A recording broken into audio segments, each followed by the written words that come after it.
خداوند میں آپ سب کی سلامتی ہو۔ اس نے ہمیں یہ خوبصورت وقت دیا ہے تاکہ ہم اپنے لیکچر کو جاری و ساری رکھ سکیں۔ ہوپ یہ ہمارے لیے بہت ہی باعث برکت ہوگا اور ہم جانیں گے خداوند کے ان پیغامات کے بارے میں جو اس نے اپنے انبیاء کے وسیلے سے اپنے لوگوں تک اس وقت اور آج ہم تک پہنچائے۔ اچھا جی، پچھلی دفعہ ہم بات کر رہے تھے دا فارمز آف ریولیشن، اور اس میں تھوڑا سا فرق بیان کرنے کی کوشش کر رہا تھا۔ میں گزشتہ لیکچر اور آج کے لیکچر کو کنیکٹ کر کے تو پھر میں آگے بڑھوں گا۔ ہم بات کر رہے تھے کہ بائبل مقدس میں ریولیشن یا مکاشفے کا کیا تصور ہے، کہ خدا دنیا کی تاریخ کے آغاز سے ہمیشہ اور جب تک دنیا قائم رہے گی اپنے لوگوں سے کلام کرتا رہا اور کلام کرتا رہے گا۔ لیکن خصوصیت کے ساتھ ہم بات کر رہے ہیں انبیاء کی، کہ کس طرح سے وہ اپنے انبیاء سے کلام کرتا رہا، اور اس پیغام کو جسے پھر نبوتی نوشتے کی صورت میں قلم بند کیا گیا اور پھر مختلف انبیاء کے نام سے انہیں منسوب کر کے فہرست کتب مقدسہ کا حصہ بنا دیا گیا۔ ہم اس کی بات کر رہے تھے کہ خدا بائبل کی تاریخ میں اپنے لوگوں پر مختلف طریقوں سے ظاہر ہوتا رہا۔ پھر ہم بات کر رہے تھے، اگر ہم بات کریں قدیم مشرق کے قریب میں غیر ادیان یا غیر مذاہب کے ماننے والے لوگوں کی، کہ وہ کس طرح سے اپنے دیوتاؤں کی مرضی کو معلوم کرتے تھے۔ اور اس سلسلے میں جہاں پہ میرا زور ہے وہ ہے دا کانسیپٹ آف ریولیشن، مکاشفے کا تصور کیا ہے، اور اس میں یہ کہ خدا اپنے لوگوں سے براہ راست کلام کرنے کی قدرت رکھتا ہے، اور وہ اپنے لوگوں پر دنیا کی تاریخ کے مختلف اوقات میں ظاہر ہوتا رہا۔ جبکہ قدیم دنیا میں کوئی بھی ایسا شخص نہیں، کوئی ان کا نوشتہ یا کوئی مذہبی ادب کا پارہ جو ہے وہ موجود نہیں، جہاں پہ بالکل جس طرح سے انبیاء فرماتے تھے کہ خداوند نے ان سے کلام کیا، براہ راست ان سے کلام کیا ہے، وہ اس طرح کا دعویٰ نہیں تھے کرتے۔ یہی وجہ ہے کہ پھر دیوتاؤں کی مرضی معلوم کرنے کے لیے وہ مختلف طریقے استعمال کر رہے تھے۔ اور اس سلسلے میں پچھلی دفعہ میں نے پھر بتانے کی کوشش کی ایک ایگزامپل کے طور پہ کہ ڈیوینیشن یعنی غیب دانی یا فال گیری کا استعمال جو تھا یہ عام تھا قدیم میسوپوٹامیہ، آپ اس کے بعد پھر مصر، پھر یونان، اور اسی طرح سے رومی دور میں بھی یہ سلسلہ جاری و ساری تھا۔ اور اس کی بنیادی وجہ یہ ہے کہ بائبل مقدس کے جو بیانات ہیں غیر معبودوں کے بارے میں وہ یہ ہے کہ وہ نہ دیکھتے ہیں، نہ سنتے ہیں، اور نہ بولنے کی اہلیت رکھتے ہیں۔ یہی وجہ ہے کہ چونکہ وہ پتھروں کے، لکڑی، سونے اور چاندی کے معبود ہوتے تھے، اس لیے ان میں بولنے کی اہلیت نہیں ہوتی تھی، نہ ہی وہ اس طرح کا دعویٰ کرتے تھے۔ یہ عجیب سا تصور تھا۔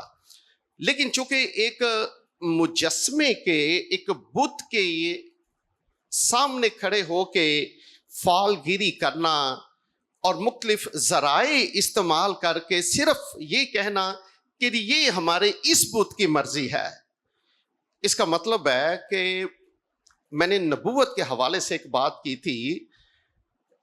عبرانی لفظ جو تھا that was a passive in a sense کہ اس میں نبی نہیں بلکہ خدا کا بہت ہی زیادہ ایکٹیو رول ہوتا ہے. دوسری طرف اگر آپ دیکھیں غیر معبودوں کے حوالے سے تو معبود مجسمے بن کے کھڑے رہتے ہیں. their role is very passive. جبکہ جو فال نکالنے والے ہیں, جو ان کے نبی ہوتے ہیں یا کاہن ہیں, وہ ایکٹیو رول ادا کر مختلف طریقوں سے, جیسے میں نے پچھلی دفعہ بیان کیا تھا کہ ڈیوینیشن جو ہے عبرانی انگریزی کی ٹرم جو ہے یہ ایک جنرک ٹرم ہے, عام سی اصطلاح ہے, اور اس کے پھر نیچے یا اس کے ساتھ جو پچھلی دفعہ ہم بات کر رہے تھے یہ ہے کس طرح سے لوگ مردوں کو یا دوسرے طریقوں سے دیوتاؤں کی مرضی معلوم کرنے کے لیے انہیں کنسلٹ کرتے تھے. ایک ٹرم ہے, اگر کوئی مہربانی کر کے لکھنے کے لیے, کون تھا دوست پچھلی دفعہ جو لکھ رہا تھا؟ اگر آ جائے یار تو لکھنا شروع کرے. ایک ٹرم ہے نیکرومینسی. تعارف میں نے اس کا ذکر کیا تھا, مردوں کی روحوں کے ذریعے سے غیب کے حال کو جاننے کی کوشش کرنا, مردوں کی روحوں کے وسیلے سے مستقبل کا حال دریافت کرنے کی کوشش کرنا, اس کے لیے ٹرم ہے نیکرومینسی. تاہم سادگی سے ہم کہہ سکتے ہیں کنسلٹنگ دا ڈیڈ, مردوں سے رابطہ کرنا, جو ایک میڈیٹری کا رول ادا کرتے تھے. اس طرح سے پھر ہم نے بات کی تھی کہ کس طرح سے وہ خوابوں کی تعبیر کر کے بتاتے تھے کہ آئندہ آنے والے مہینوں میں, سالوں میں, دنوں میں دیوتا کیا کرنے والا ہے, تو دیوتا کی کیا مرضی ہے. ہم یہ سب جانتے ہیں ایسٹرولوجی, علم نجوم, ستاروں اور سیاروں کے ذریعے سے قسمت یا مستقبل کا حال جاننے کی کوشش کرنا. ان چیزوں کے ساتھ میں نے جو پچھلا لیکچر تھا اس کو ختم کیا تھا, اور چند ایک یہ جملوں کے ساتھ اس کو کنیکٹ کر کے میں آگے بڑھنا چاہتا ہوں تاکہ ہم لیکچر کے اگلے حصے میں داخل ہو سکے. تو اس طرح سے آپ بنیادی طور پہ جو فرق ہے وہ معلوم کر سکتے ہیں کہ پرانے عہد نامے میں مکاشفے کا تصور کہ خدا براہ راست اپنے انبیاء سے کلام کر کے, بعض اوقات خوابوں کے وسیلے سے, فرشتوں کے وسیلے سے, اور پھر ہم نے پڑھا کہ آخری زمانے میں اس نے اپنے اکلوتے بیٹے ہمارے خدا یسوع مسیح کے وسیلے سے کلام کیا. سو کلام کرنے کا مطلب یہ تھا خدا کا اپنے آپ کو ظاہر کرنا, اپنی مرضی کو ظاہر کرنا. جبکہ غیر اقوام کہ لوگ جو تھے وہ دیوتاؤں کی, دیویوں کی مرضی کو جاننے کے لیے جادو اور اس طرح کی چیزوں کا استعمال کرتے تھے. اور اس سلسلے میں نے آخری اگزامپل جو دی تھی وہ پھر بلام نبی کی تھی کہ جب وہ ادھر ادھر شگون نکالنے کے لیے جاتا ہے تو وہ ایسے ہی نہیں تھا ادھر ادھر گھوم رہا, بلکہ وہ پوری کوشش کر رہا تھا اپنے طور طریقے سے کہ دیوتاؤں کی یا دیوتا کی کیا مرضی ہے بنی اسرائیل کے حوالے سے تاکہ وہ لعنت کر سکے. ان چیزوں کے ساتھ میں نے پچھلا لیکچر جو تھا وہ ختم کیا تھا. اب اگلا حصہ جو ہے اٹس ویری انٹرسٹنگ, اور یہ ہے کہ پرانے عہد نامے کے انبیاء کے پیغام کو سمجھنے کے لیے ان کی سماجی, سیاسی, مذہبی جو کانٹیکس یا بیک گراؤنڈ ہے ان کو سمجھنا بڑا ضروری ہے. کہ انبیاء کے پیغام کو سمجھنے کے لیے بہت ضروری ہے کہ ہم اس سارے پس منظر کو، ماحول کو سمجھیں جس میں انہوں نے کلام کیا تھا. ان کا سماج کیسا تھا، کلچر کیسا تھا، مذہب اور سیاسی حالات کیسے تھے، تاکہ ہم ان کے پیغام کو سمجھ سکیں. اگر آپ بات کریں سوشل کانٹیکٹس کی، تو ہمیں اس بات کو ذہن میں رکھنا چاہیے کہ انبیاء جو تھے وہ محض کوئی مذہبی رہنما نہیں تھے. صرف یہ کام نہیں تھا ان کا کہ وہ مذہبی رہنما بن کے دینی تعلیم کے حوالے سے صرف بات کریں. وہ سماجی مسائل میں بہت زیادہ دلچسپی لینے والے انبیاء تھے. اور ہم یہ کہہ سکتے ہیں کہ prophets were not only religious figures, they were also social critics. وہ سماجی برائیوں پر دلیری سے تنقید کرنے والے لوگ تھے، نا انصافی کے خلاف آواز اٹھانے والے لوگ تھے، سماجی اخلاقی برائیوں کے خلاف وہ دلیری سے کھڑے ہو کے کلام مقدس کے مطابق تنقید کرتے تھے. آپ مقدس یسایہ، یرمیہ، آموس اور میکا جیسے انبیاء کے صحائف کو پڑھ کے دیکھیں تو آپ حیران رہ جائیں گے کہ انہوں نے بہت زیادہ بات چیت جو ہے اپنے صحائف میں وہ سماجی برائیوں پہ کی ہے. چونکہ سماجی برائیوں کو ہم خداوند کی شریعت کی پیروی جو ہے اس کے احکام کے تناظر میں اگر دیکھیں تو ہم کہہ سکتے ہیں کہ ان سے اندازہ ہوتا ہے کہ کس طرح سے قدیم بنی اسرائیل زندہ خدا کی شریعت کے خلاف چل رہے تھے. خدا کے کلام سے وہ کیسے انحراف کر رہے تھے. اس لیے ہمیں اس بات کو اپنے ذہن میں رکھنا چاہیے کہ انبیاء جو تھے وہ بڑی دلیری سے انسان میں نا انصافی، برائیاں اور اس طرح کی چیزوں کو دیکھ کر وہ بڑی دلیری سے تنقید کرتے ہوئے ہمیں دکھائی دیتے ہیں. غریبوں کے استحصال کے حوالے سے، نا انصافی کے حوالے سے، آج جب کوئی سیمینار اٹینڈ کریں، آپ این جی اوز کے کسی پروگرام پہ جائیں تو وہ یہ کہیں گے کہ جی دینی تعلیم جو ہے وہ پادریوں کا کام ہے کہ وہ دے، ہمارا بہت زیادہ کام جو ہے وہ غریبوں کی مدد کرنا، بیواؤں کی، اور اس طرح سے سوشل جسٹس کے حوالے سے ہماری خاص خدمت ہے. اور وہ کہتے ہیں جی چرچز نے اس خدمت کے اس حصے کو یا ان پہلوؤں کو نظر انداز کر دیا ہے. اور میں جب کبھی اس طرح کے فورم پہ جاتا ہوں تو میں بڑی دلیری سے یہ کہتا ہوں کہ سوشل جسٹس کا کانسیپٹ کسی این جی او نے ہم کو نہیں دیا، یو این او نے نہیں ہم کو دیا، بلکہ بائبل مقدس نے یہ تصور دنیا کو دیا ہے. اور اس کی بنیادی طور پہ جڑیں جو ہیں ہمیں زندہ خدا کے کلام میں ملتی ہے. اب شریعت کتاب پڑھ کے دیکھیں، 10 احکام جو ہیں یہ کیا ہے؟ It's all about social justice, جہاں پہ خدا کے ساتھ آپ کے تعلقات کے علاوہ کس طرح سے دوسرے لوگوں کے ساتھ ہونے چاہیے.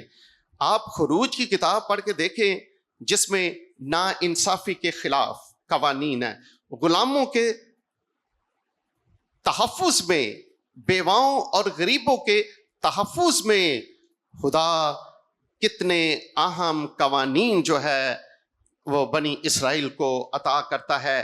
اس لیے انہی چیزوں کو لے کر بائبل مقدس کی تاریخ آگے بڑھتی ہے کہ خدا جو ہے چونکہ انصاف کا خدا ہے، خدا عدل و انصاف کے تخت پہ قائم ہے، اس لیے ہمیں ان چیزوں کو کبھی بھی بائبل مقدس کی دینی تعلیم سے جدا نہیں کرنا چاہیے۔ حقیقت یہ ہے کہ جب ہم مقدس آموس نبی کا صحیفہ پڑھتے ہیں اور اگر آپ اس کے دوسرے باب کی 6 سے 7ویں اور 5ویں باب کی اگر آپ 11ویں آیت دیکھیں تو اس میں جو بڑی ایلیٹ کلاس تھی اس وقت سامریا کی، امراء یا بڑے بڑے عہدوں پہ فائز لوگ جو تھے، مقدس آموس بڑی دلیری سے کھڑا ہو کے انہیں اس بات کا احساس دلاتا ہے کہ وہ خداوند کی شریعت کے خلاف چل رہے ہیں، وہ غریبوں کا استحصال کرنے والے لوگ ہیں، جو امیر ہیں وہ اپنی طاقت کا، اختیار کا غلط استعمال کر کے لوگوں کو ظلم و تشدد کا نشانہ بناتے ہیں۔ اور اس کے ساتھ اگر آپ مقدس میکا کا صحیفہ پڑھ کے دیکھیں، اس کے دوسرے باب کی پہلی 2 آیات اگر آپ دیکھیں تو اس میں وہ نا انصافی کے خلاف آواز اٹھاتے ہوئے ہمیں دکھائی دیتا ہے۔ اب جو کی کانسیپٹ ہے وہ کیا ہے؟ کی کانسیپٹ یہ ہے، کلیدی خیال جو ہمیں ملتا ہے وہ یہ کہ خداوند جو ہے یہ عدل و انصاف کا تقاضا کرتا ہے، یہ روزمرہ زندگی میں خدا تقاضا کرتا ہے۔ اس لیے ہم کبھی بھی ان چیزوں کو اپنی مذہبی زندگی سے الگ نہیں کر سکتے۔ اب میں یہ کہتا ہوں کہ یہ ہماری روحانی زندگی کے 2 پہیے ہیں جن پر ہماری زندگی قائم ہے۔ بنیادی طور پہ یہ کہ اگر ہم خداوند کے سامنے راست ہیں، اگر ہم دعویٰ کرتے ہیں کہ جی ہمارے خدا کے ساتھ تعلقات بڑے راست ہیں، ہم بڑے متقی پرہیزگار ہیں، آپ روزہ رکھنے والے، دعائیں کرنے والے لوگ ہیں، خدا کہتا ہے کہ آپ کی پوشیدگی میں کی گئی دعاؤں کا عملی نمونہ جو ہے وہ روزمرہ زندگی میں ظاہر ہونا چاہیے۔ یہی وجہ ہے کہ انسان نہ صرف خدا کے سامنے راست ٹھہرے بلکہ لوگوں کے سامنے بھی۔ ہم ہمیشہ اسی تصور میں گم ہو کے رہ گئے، جی خدا کے سامنے راست رہنا بڑا ضروری ہے، خدا کے سامنے پاک صاف رہنا بڑا ضروری ہے، یہ درست بات ہے، لیکن خدا کے علاوہ ہماری روزمرہ زندگی کا زیادہ حصہ جو ہے وہ لوگوں میں گزرتا ہے۔ وہاں جہاں آپ کام کرتے ہیں، وہاں جہاں آپ ہفتے میں 7 یا 6 دن اپنے کولیگز کے ساتھ گزارتے ہیں، دعا ہم کتنی دیر کرتے ہیں؟ 1 گھنٹہ 2 گھنٹے، دن کے باقی سارے اوقات میں ہم زیادہ وقت جو ہے وہ گزارتے ہیں لوگوں میں، ہماری وہ سوشل لائف ہوتی ہے۔ یہی وجہ ہے کہ خدا چاہتا ہے کہ ان میں بیلنس ہو۔ اگر خدا کے سامنے ہم پاک صاف اپنے آپ کو ظاہر کرتے ہیں، بڑی حلیم اور فروتن، خدا کہتا ہے کہ یہی نمونہ جو ہے یہ لوگوں کے سامنے بھی ہونا چاہیے تاکہ ہماری زندگی میں بیلنس نظر آ سکے، ہماری زندگی جو ہے وہ متوازی طور پہ لوگوں کے سامنے آ سکے۔ یہی وجہ ہے کہ خدا جو ہے ان چیزوں کا اپنے لوگوں سے تقاضا کرتا ہے کہ وہ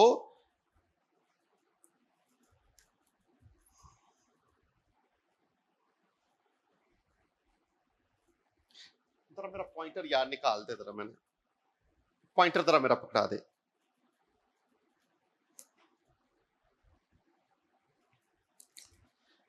اس سلسلے میں اگر آپ چند ایک دوسری اگزامپل دیکھیں، حوالے مہربانی کر کے حوالے نوٹ بھی کریں، اگر پڑھنا کچھ آئے تو آپ پڑھ بھی سکتے ہیں، چونکہ خاص انداز میں وہاں پہ جو الفاظ لکھے ہوئے ہیں وہ بڑے بامانی ہیں ہمارے لیے، تاکہ ہم ان کے بارے میں جان سکے۔ ایکسپلوئٹیشن آف دا پور، برائبری، رشوت، corrupt leadership, abuse of power by elites، اپنے اختیار کا، عہدے کا غلط استعمال۔ اب یہ وہ چیزیں ہیں جو آپ کے لیے نئی نہیں ہیں۔ کیا غریبوں کا استحصال جو ہے آپ کے لیے کوئی نئی ٹرم ہے؟ نہیں۔ رشوت اور کرپٹ لیڈرشپ جو ہے، کیا یہ ہمارے لیے معیوب چیزیں ہیں؟ آج یہ ایشوز جو ہیں یہ ہمارے اپنے معاشرے میں ہیں۔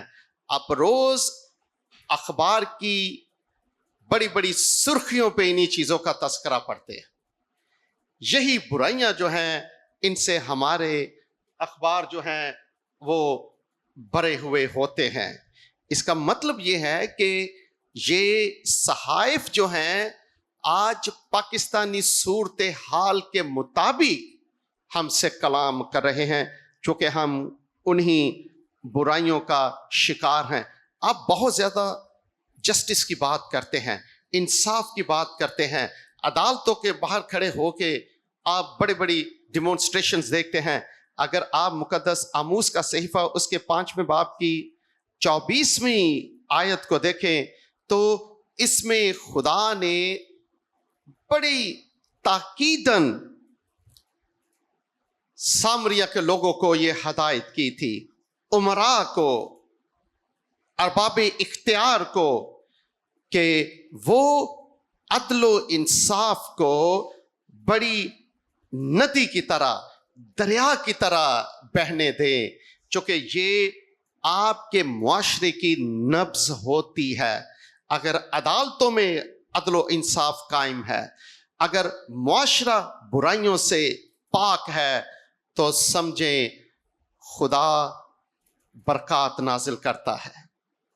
بائبل مقدس میں آسمانی آفات، قحط اور کال جو ہے ہمیشہ اس صورت میں آیا ہے جب عدل و انصاف اس سوسائٹی یا معاشرے میں سے اٹھ جاتا تھا، جب لوگ ظلم کرتے تھے۔ اگر ظلم نہیں ہے تو آپ جنت کی دوسری تصویر جو ہے اپنی اسی معاشرے میں دیکھ سکتے ہیں۔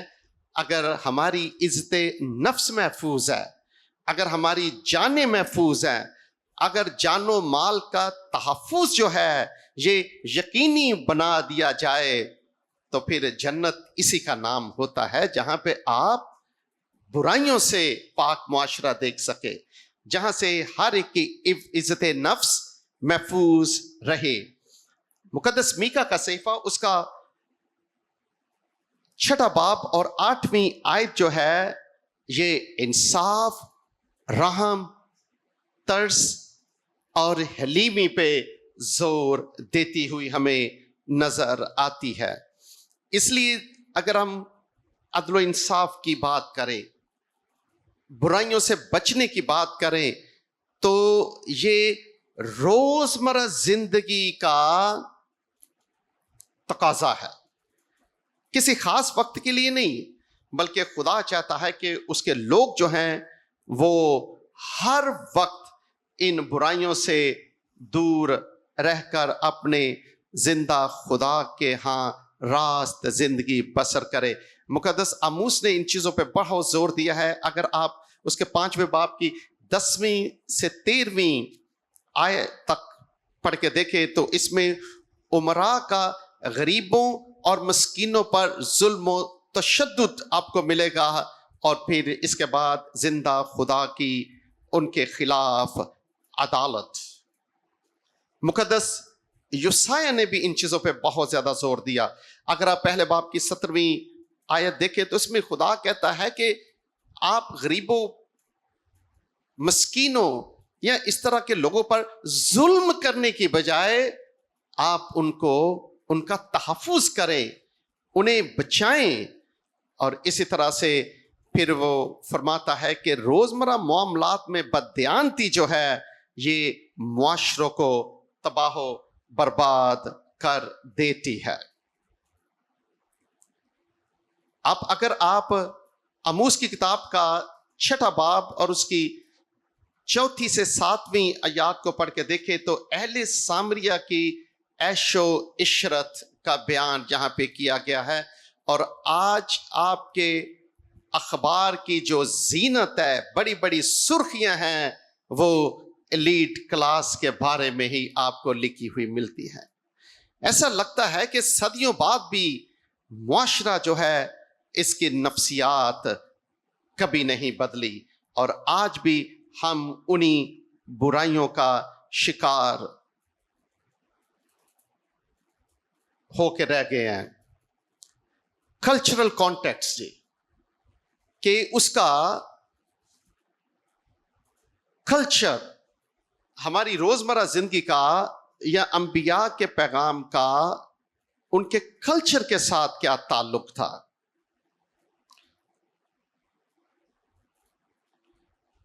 انبیاء جو تھے وہ اپنے رہن سہن کے حوالے سے ثقافت، تہذیب و تمدن جو ہے اس کے حوالے سے وہ بڑے کانشیس تھے. They were living in a very specific culture. اور بڑی چیزیں اس کی جو نارمز اینڈ کسٹمز ہیں آج ہمارے لیے شاید وہ بڑی افینسو ہوں، لیکن ہمیں ان کے کلچر میں رہ کے ان کے پیغام کو سمجھنے کی ضرورت ہے. اب اگر آپ ان کے کلچر کی بات کریں، پھر ہمیں ان کی جو سمبلز ہیں، علامات، زبان یا ورلڈ ویو، ان کے سوچنے کا انداز جو تھا، ہمیں پھر اس کا پتہ چلتا ہے. ہم کہہ سکتے ہیں the prophets communicated through imagery and symbols. ان کا استعمال کیا جن سے ان کے لوگ جو تھے وہ منسلک تھے. میں نے اس کے لیے کافی چیزیں لکھی ہیں، لیکن چونکہ یہ میری کتاب ہے ہوسیہ کی تفسیر جو ہے، آیت با آیت مطالعہ ہے، میں نے ان میں ان چیزوں کو نوٹ کیا ہے کہ تاکہ میں سمجھا سکوں کہ کلچر میں علامات اور سمبل کا استعمال کتنا بامانی ہوتا ہے.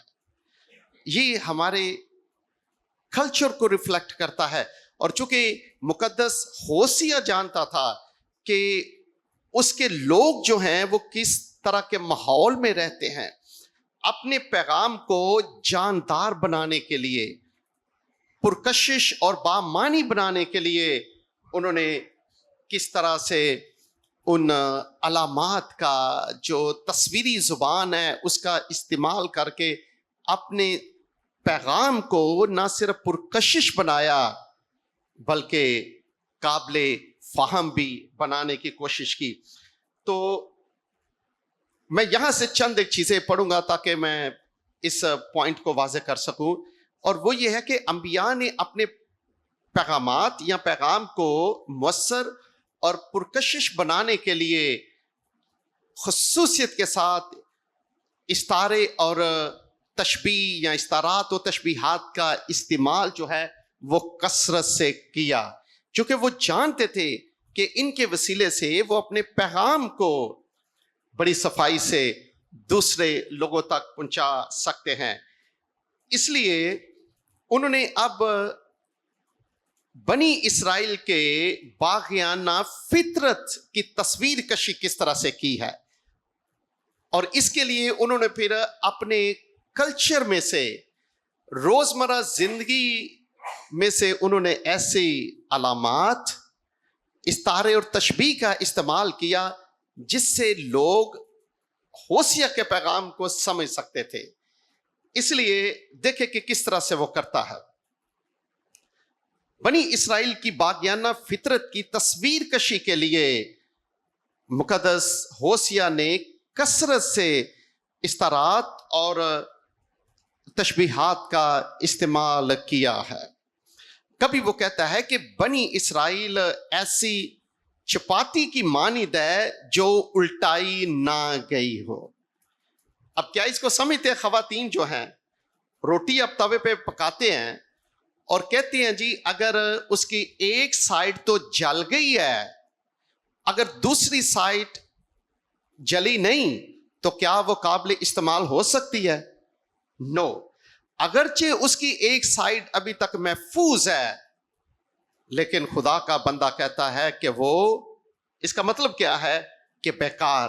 اب بنی اسرائیل ایک ایسے مرض کا شکار ہے، اس کی یہ حالت ہے کہ ایک سائڈ اگر وہ جل چکی ہے اور وہ کہتے ہیں ابھی ایک تو باقی ہے، خدا کہتا ہے یہ بیکار ہے، یعنی ورتھ لیس ہے. وہ یہ استعمال جو ہے یہ آموز کرتا ہے، اور یہ استعارہ جو ہے، علامت جو ہے، آج ہمارے کلچرلی کوئی نئی چیز نہیں، بلکہ ہم اس کو بڑے اچھے طریقے سے سمجھتے ہیں.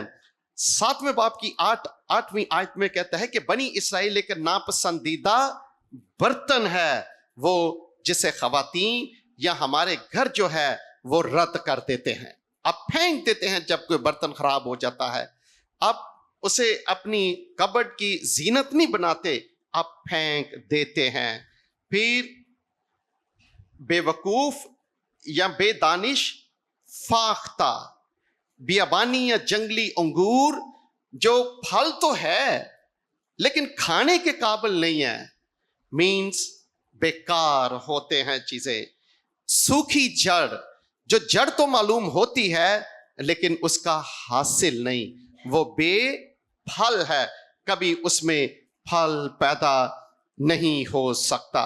اب اس طرح کی کئی چیزیں ہیں جن کو لے کر مقدس ہوسیا نے بنی اسرائیل کی روحانی حالت جو ہے وہ اس کا بیان کرتا ہے.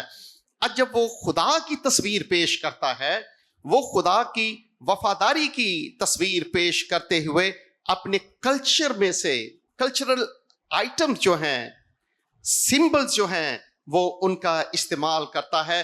اور جب وہ خدا کی وفاداری کی بات کرتا ہے تو خدا کو ایک وفادار خامند کے طور پہ، اگر خدا کے عدل و انصاف یا خدا کی قوت کا بیان کرتا ہے تو وہ کہتا ہے کہ خدا شیر ببر بلکہ جوان شیر ہے.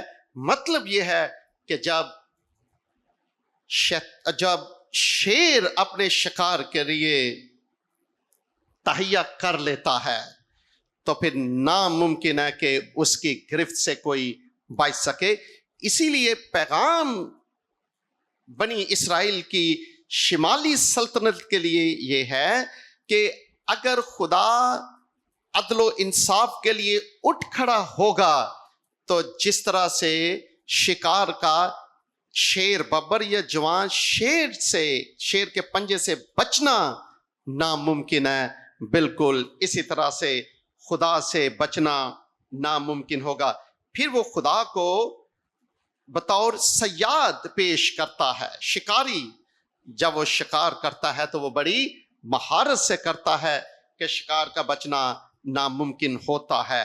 شیر ببر، چیتا اور اس طرح کی چیزوں کے وسیلے سے وہ خدا کی تصویر پیش کرتا ہے کہ خدا کیسا ہے. اگر وہ خدا کی محبت کا بیان کرتا ہے تو مقدس ہوسیا 11ویں باب میں خدا کو ایک ایسے باپ کے طور پہ پیش کرتا ہے جو بنی اسرائیل کو لے پالک بناتا ہے، اسے اپنی گود میں لیتا ہے، اسے چلنا سکھاتا ہے. اور وہ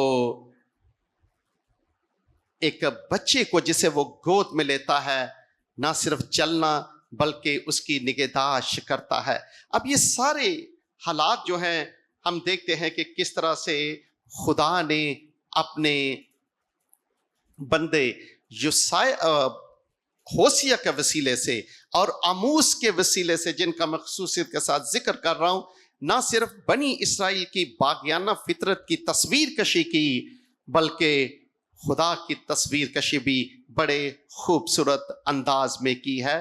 یہ ہوتا ہے کلچر جس میں سے آپ چیزیں نکالتے ہیں تاکہ لوگ سمجھ سکے۔ آپ کو پتہ ہے کہ ہارویسٹ، پھر آپ پاکستان، آپ قحط، آپ اس طرح کی چیزوں کا بیان جو ہے ان انبیاء کے صحائف میں پڑھتے ہیں۔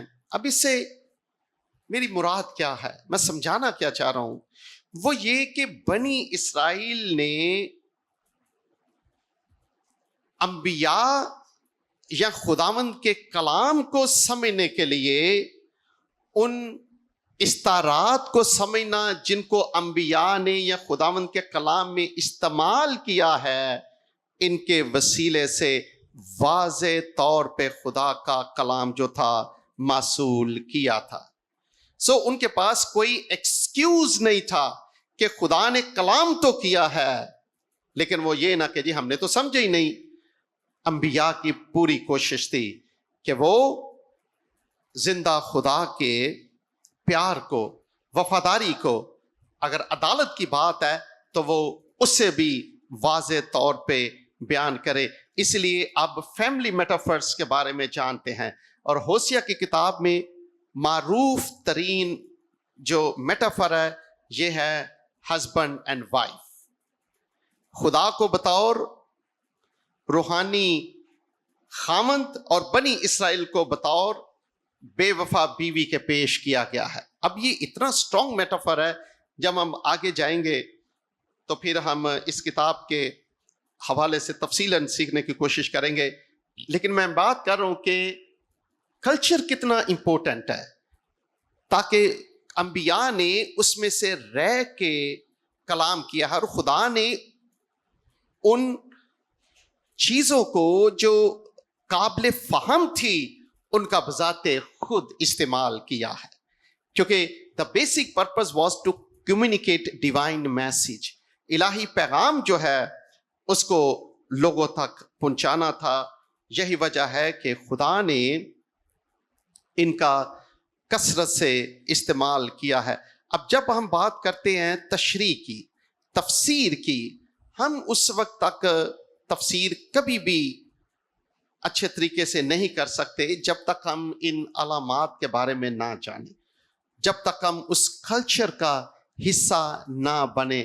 اگر اس کلچر کا ہم حصہ بن جائیں تو اس کے بعد پھر ہمیں انبیاء کے پیغام کو سمجھنے میں آسانی ہو جاتی ہے۔ ہم بات کر رہے ہیں جی the importance of cultural element, ان کی اہمیت کیا ہے۔ میسج کو کھولنے کے لیے، پیغام کو اچھے طریقے سے سمجھنے کے لیے ان کا استعمال جو ہے وہ بہت ضروری ہے۔ اس کے علاوہ ریلیجس کانٹیکٹس انتہائی اہم ہے۔ مذہبی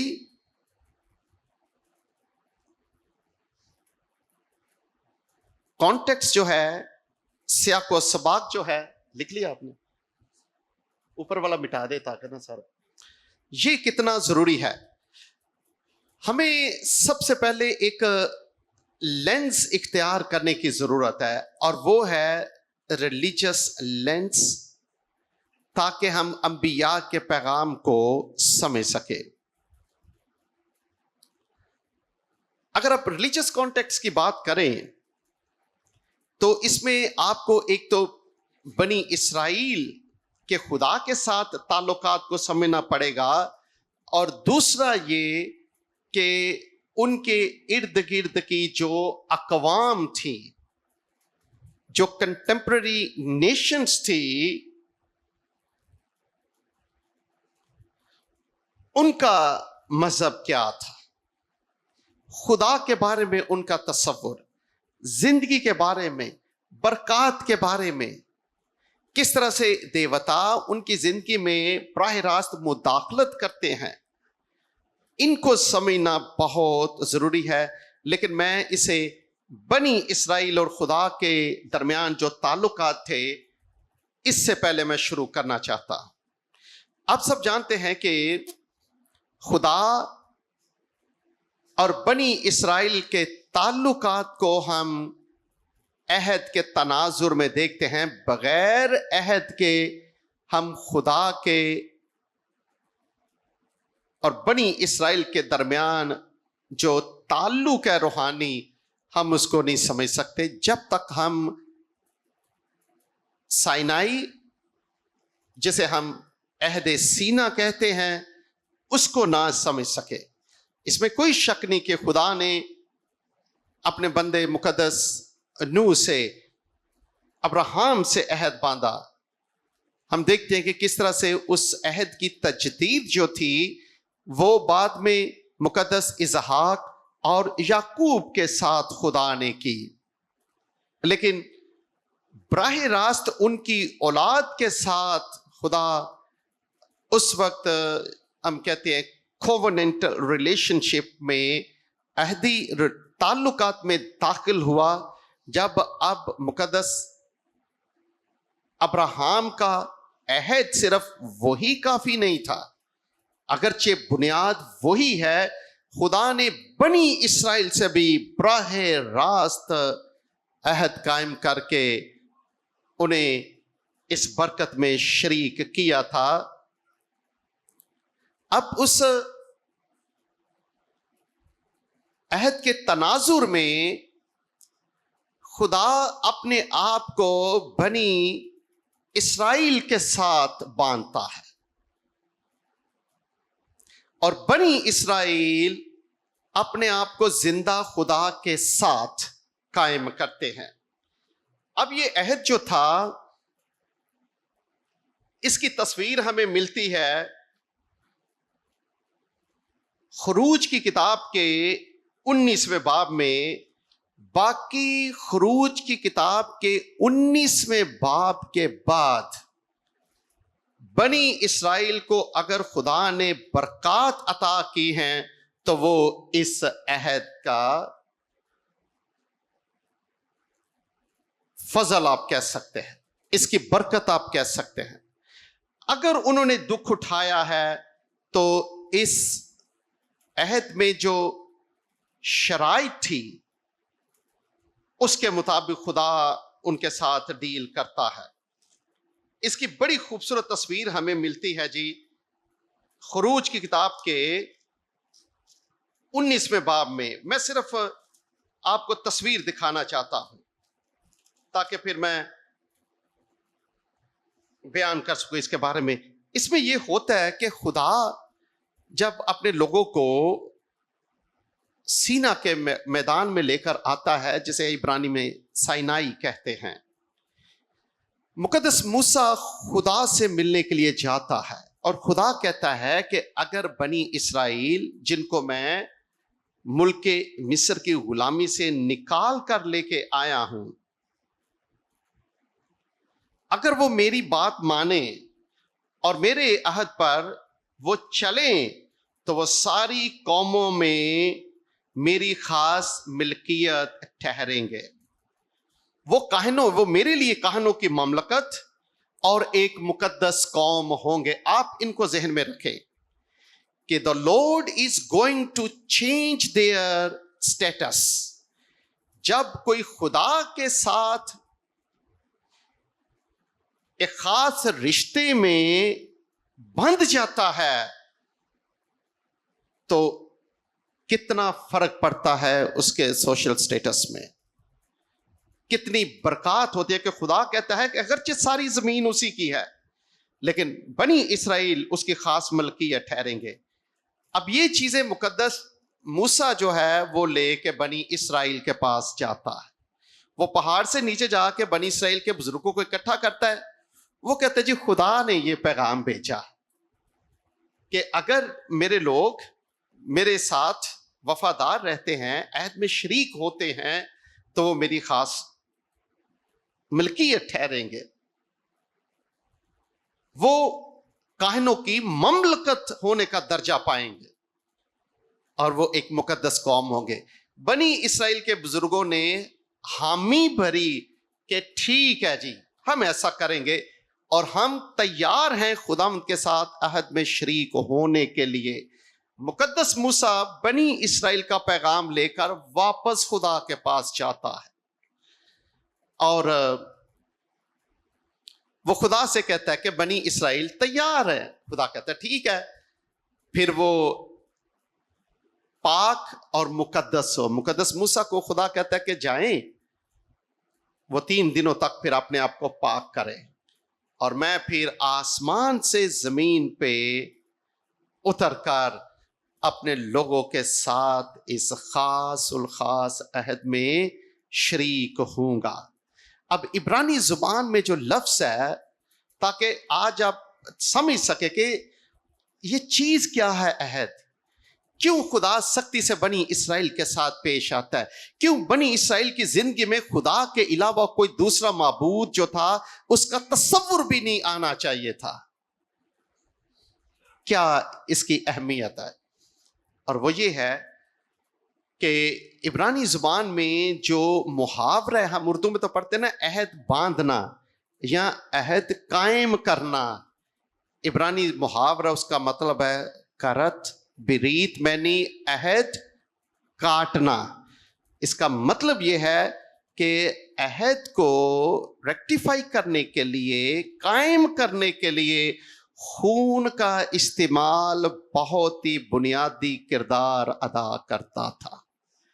اسی لیے عبرانی میں کرت بریت یعنی عہد کاٹنا، چونکہ اس عہد کو باندھنے کے لیے جانوروں کو ذبح کیا جاتا تھا۔ اس کے کئی طریقے ہیں جن کی بحث میں جانا نہیں چاہتا ڈیٹیل میں صرف آپ کو بتا رہا ہوں کہ بنی اسرائیل اور خدا کے تعلقات کو ہم نے کیسے سمجھنا ہے، تاکہ ہم جو نبوتی کلام ہے، جب وہ بنی اسرائیل کے خلاف بے وفائی کا فتویٰ صادر کرتے ہیں، جب نبی کہتے ہیں کہ انہوں نے روحانی طور پہ زناکاری کی ہے، تو اس کا پس منظر جو ہے یہی عہد ہے۔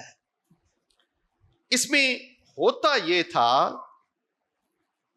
کہ جب یہ عہد قائم کیا جاتا تھا تو اس عہد کی شرائط جو ہوتی تھی ان کو پورا کرنے کی شرائط دونوں فریقین کے کندھوں پر ہوتی تھی۔ آپ میری بات سمجھتے ہیں نا؟ یعنی جب مقدس ابراہیم کے ساتھ خدا نے عہد قائم کیا تھا، یہ پیدائش کی کتاب کے 15ویں باب میں ہم دیکھتے ہیں، تو عہد تو دونوں کے درمیان قائم ہونا تھا نا، لیکن خدا نے لکھا ہے کہ مقدس ابراہیم پر گہری نیند جو تھی وہ بھیج دی، اور ایک مشعل کی صورت میں خدا خود ان کٹے ہوئے جانوروں کے درمیان میں سے گزرتا ہے۔ اس کا مطلب کیا ہے؟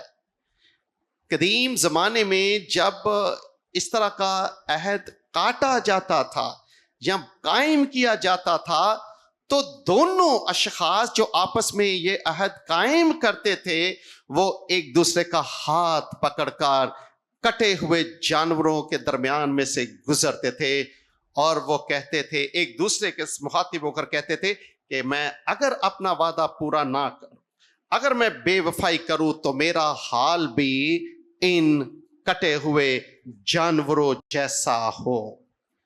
چونکہ وہ مختلف ادیان سے ہو سکتے تھے، پھر ان کے دیوتا جو ہوتے تھے اس عہد کے گواہوں کے طور پہ ان کا نام لکھا جاتا تھا۔ سو ہمارے لیے بائبل مقدس میں یہ پڑھنا کہ خدا نے بنی اسرائیل کے ساتھ عہد کیا شاید اتنا سنجیدہ نہیں تھا جتنا قدیم مشرق قریب کے لوگوں کے لیے سنجیدہ تھا۔ It was a matter of life and death. یہ موت اور زندگی کا معاملہ ہوتا تھا بے وفائی کی صورت میں۔ اس لیے جب دو لوگوں کے درمیان اس طرح کا عہد قائم کیا جاتا تھا تو ان میں سے اگر ایک فریق مر جاتا تھا تو دوسرا خود بخود اس عہد کی شرائط اور اس کی پابندی سے آزاد ہو جاتا تھا۔ جب کوئی بندہ مرتا تھا تو اسی کے ساتھ وہ عہد بھی ختم ہو جاتا تھا. اس عہد میں شرائط کے ساتھ ساتھ اگر برکتیں ہیں وہ بھی ختم ہو جاتی تھی. اس کا مطلب کیا ہے کہ اس طرح کا عہد کبھی ابدی عہد نہیں تھا، کیونکہ اگر دو بندوں کے درمیان ایک مر گیا تو دوسرا خود بخود آزاد ہے. بالکل اس کی تصویر جو ہے وہ شادی کی تصویر جو ہے وہ بڑی واضح ہے، چونکہ عبرانی زبان میں شادی کے لیے لفظ بھی برید استعمال ہوا ہے. اگر آپ پڑھتے ہیں نا مقدس ملاکی کی کتاب تو اس میں یہی اصطلاح استعمال ہوئی ہے. عشت برید کا مطلب ہے خدا کہتا ہے تیری منکوحہ بیوی، کہ تم نے اپنی منکوحہ بیوی جوانی کی بیوی کے ساتھ بے وفائی کی ہے. تو وہاں جو لفظ استعمال ہوا ہے that is عشت برید the wife of your covenant، یہی عبرانی زبان میں لفظ جو ہے وہ استعمال ہوا ہے. اور آپ دیکھتے ہیں کہ شادی کا بندھن جو ہے اس کی بڑی خوبصورت تصویر پیش کرتا ہے کہ ایک مرد اور عورت دونوں پادری صاحب کے سامنے کھڑے ہو کے یہ عہد کرتے ہیں جی کہ میں ہر حالت میں فلاں کے ساتھ وفادار رہوں گی، جب تک میں جیوں گی سبھی اوروں کو چھوڑ کر صرف اسی کے ساتھ رہوں گی. اسی طرح سے مرد پادری کے سامنے کھڑے ہو کے عہد و پیمان کرتا ہے. بعد میں چونکہ ہم اور پکا کرنا چاہتے ہیں نکاح، پر ہم بائبل مقدس آگے کرتے ہیں، پھر اس پہ دونوں دلہا اور دلہن ہاتھ رکھ کے عہد کرتے ہیں. لیکن اس کے باوجود ہم لڑائی کے بعد طلاقیں بھی دیکھتے ہیں، ہم لڑائی جھگڑے بھی دیکھتے ہیں، ہم سیپریشن بھی دیکھتے ہیں. حالانکہ بائبل مقدس میں اس طرح کی کوئی گنجائش نہیں. اگر ہم ببلیکل کووننٹ کی بات کریں، اگر ہم عہد کی بات کریں، شادی ایک پاک عہد ہے، اگر اس کی بات کریں تو پھر بائبل مقدس میں اس سے مضبوط اور کوئی خاص بندھن کی تصویر نہیں. اب میں بات کر رہا ہوں کہ ابدی عہد کیوں تھا یہ؟ اس لیے کہ خدا نے مقدس ابراہیم پر تو نیند بھیجی. مقدس ابراہیم کو خدا کے ساتھ ان جانوروں میں سے گزرنا چاہیے تھا، لیکن خدا اکیلے گزرتے ہوئے ساری عہد کی ذمہ داری اس کو پوری کرنے کی ذمہ داری اپنے کندھوں پہ لیتا ہے. اس لیے مقدس ابراہیم تو جب خداوند میں سو جاتا ہے، مر جاتا ہے، لیکن جب بنی اسرائیل پر خدا ظاہر ہوتا ہے، مقدس موسیٰ پر ظاہر ہوتا ہے.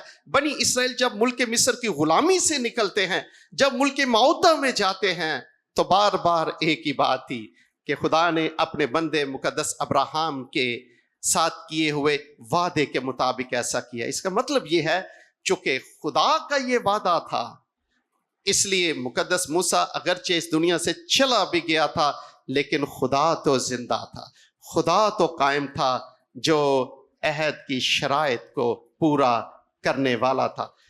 یہ تعلق تھا بنی اسرائیل کا خدا کے ساتھ کہ جب بنی اسرائیل نے خدا کے ساتھ اس رشتے میں داخل ہو کر اس ذمہ داری کو قبول کر لیا تو پھر آپ اسی تناظر میں پھر 10 احکام بھی دیکھتے ہیں.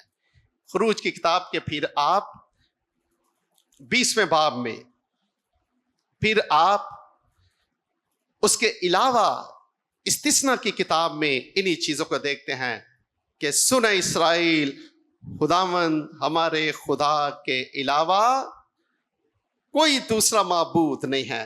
اس کا مطلب ہے کہ خدا بنی اسرائیل کا خدا تھا اور بنی اسرائیل کے لیے خدا کے علاوہ کوئی دوسرا معبود نہیں تھا.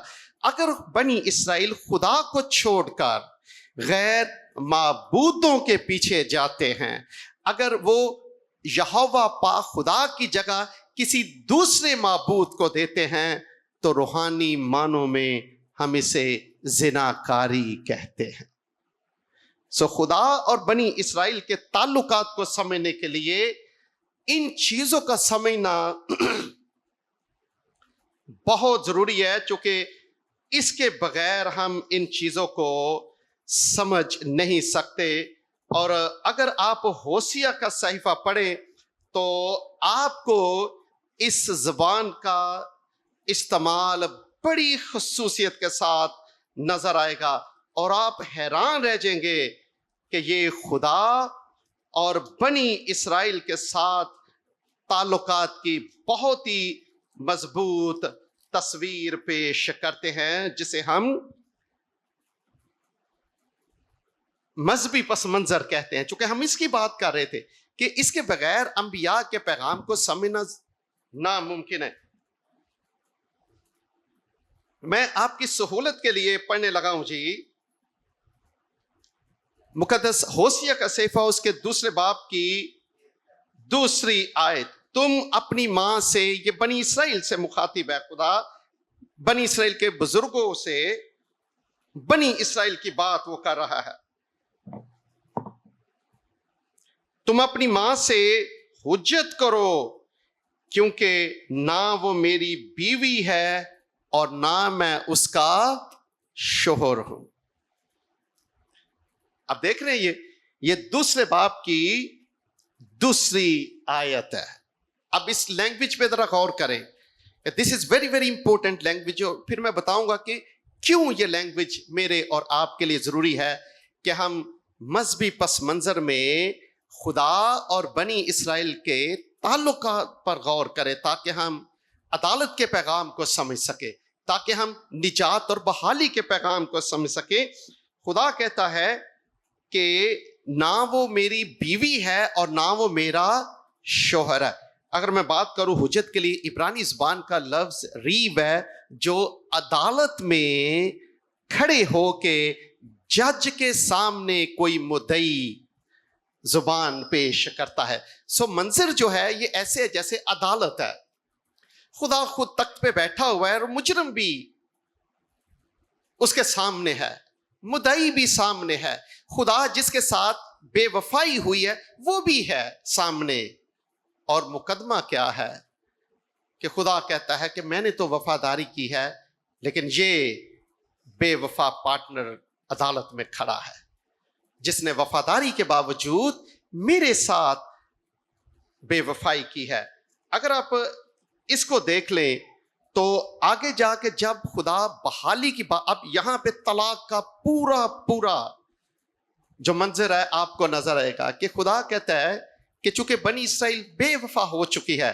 اگر آگے پڑھیں جا کے، جو ہم مذہبی پس منظر میں دوسرے حصے پہ غور کریں گے، تو اس میں یہ ہے کہ خدا کہتا ہے کہ وہ اپنے یاروں کے پیچھے جاتی ہے. یعنی آپ انڈرسٹینڈ کرتے ہیں ان چیزوں کو کہ بنی اسرائیل کی بے وفائی کس تناظر میں آپ پیش کرتے ہیں، چونکہ اس نے اپنے روحانی خامند، اپنے زندہ خدا کو چھوڑ کر وہ غیر معبودوں، یعنی جنہیں یار کہا گیا ہے، محبوب کہا گیا ہے، وہ ان کے پیچھے جاتے ہیں.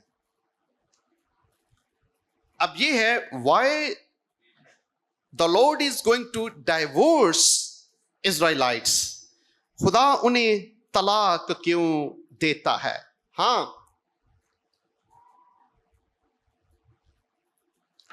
اگر خدا کرتا ہے دوبارہ بحالی کی، بحالی سے مراد ہے کہ جب خدا بنی اسرائیل کو معاف کرتا ہے، تو اس کی لینگویج دیکھیں ذرا. یہ دوسرے باب کی میں 19ویں آیت پڑھنے لگا ہوں.